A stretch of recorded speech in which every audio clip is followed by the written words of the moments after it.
This is KGW News at noon. Portland now knows how it will spend its $62 million budget surplus. Hello, I'm Brenda Braxton. About $18 million will go to homeless services. Another $7 million will go to Portland Police. Yesterday, Mayor Ted Wheeler and every city council member voted yes on that updated budget. It'll pay for more shelter beds, outreach workers, and cleanup. Millions more will outfit police with body cameras and allow the city to hire 200 more officers. Portland will also hire 100 unarmed community safety specialists. City commissioners shared their thoughts on the plan. Take a listen. If we started hiring police officers today, it would be 3 years before the first one hit the street. It is dishonest for us to say we are voting for 200 police officers. We are not. It is dishonest. It's not perfect, but it does represent some progress on some important goals.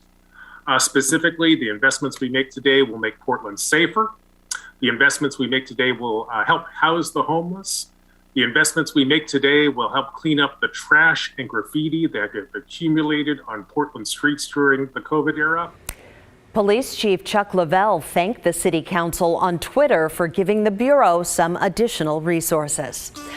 Now to Salem, where the city hopes micro shelters will help the homeless crisis there. This effort really took off after a tiny house village failed. The nonprofit Church at the Park was set to manage the site. It was set for a city-owned lot along Wallace Road Northwest, but the property was prone to flooding, so the project got nixed. But another site has been up and running for about a month now.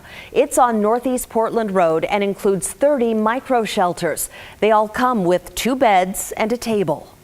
We have identified at least 1,500 individuals that are living on the streets right now, and we don't have enough housing, and we don't have enough shelter beds. And so in partnering with the city, trying to come up with another solution, we could be a low barrier, entry-level group that can get people from a tent into something stable to where we can get them connected to the next thing. Each shelter costs about $5,000 to build. In the short time they've been open, 7 families have already transitioned into housing or other programs. In Washington, winter shelters are open in Clark County. There are 2 shelters that are always in the same place and then 3 others that rotate between churches. St. Andrew Lutheran Church helps families, couples, and single women. St. Paul Lutheran serves single men, and every night there are 73 beds available. Well, teachers are sounding off on the turmoil at Reynolds Middle School. They shared ideas with the school board last night about how to make things safer. Fights and other trouble sent students back to remote learning until December 7th. Teachers want more support for things like social emotional learning, and they want to hire 4 more campus monitors, 2 for Reynolds Middle School and 2 for the high school. Doing somewhat of a school safety audit and looking at our security measures. We take it very seriously. We want to know if there's areas and room for improvement. Many middle school parents say they're upset with that return to distance learning. It sucks. We just going back to school with them, and now we got to go right back. I head home. They're not really learning anything because they don't have enough time to learn anything. Students are off today and tomorrow, so teachers can prepare for remote learning, which starts on Monday. In Grants Pass, things got heated after the school board made a controversial decision. It reinstated 2 employees who'd been fired, and hundreds of students walked out of class in protest. The employees were fired for promoting a movement called I Resolve. It pushes educators to adopt anti-transgender policies around things like bathrooms, pronouns, and names. Students say reinstating the employees hurts their LGBTQ classmates. We wanted to give these students that felt like they didn't have a voice and they didn't feel safe in the school, you wanted them to feel this support. And if they're coming out here being surrounded by hundreds of other students, I really think people are coming out of this with a positive mentality.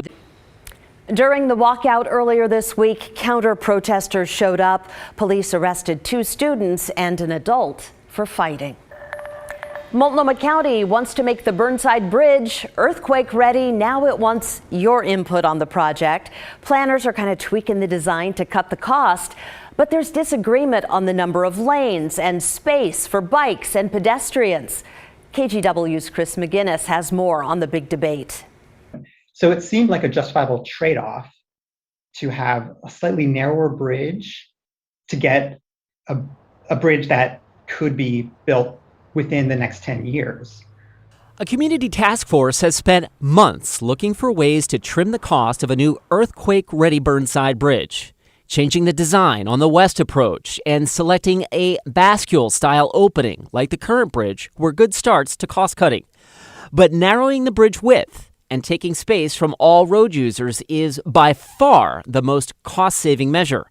It's also the most controversial. It would mean space originally reserved for cyclists and pedestrians would be cut several feet on each side, and the bridge would have 4 traffic lanes instead of 5. I just think we need to be, not short-sighted by saving $140 million now. Task Force member Bill Burgel argues Portland will need every inch to recover from the big one. A major Cascadia subduction zone earthquake, experts say, is long overdue and will do catastrophic damage to Portland's aging infrastructure. The purpose of the bridge is to have a bridge that is still standing after the earthquake. Another issue, how to make the bridge accessible to all. Portland City Council has tentatively approved $20,000 to study adding a ramp to the bridge from the East Bank Esplanade. The current plan has an elevator. Council members suggested some additional East Bank improvement near the bridge may actually help secure federal funding. You're only going to have the one bridge to help rebuild Portland. Now, you have an opportunity to weigh in on these concerns. An online open house and survey is live on Multnomah County's website. Design options are shown, cost-saving measures explained, and the very first question is, do you think that removing a vehicle lane makes sense? You have until December 14th to chime in on this phase of design. And if you have questions or comments, the project team is hosting a live webinar coming up on December 1st from 5 to 6 p.m.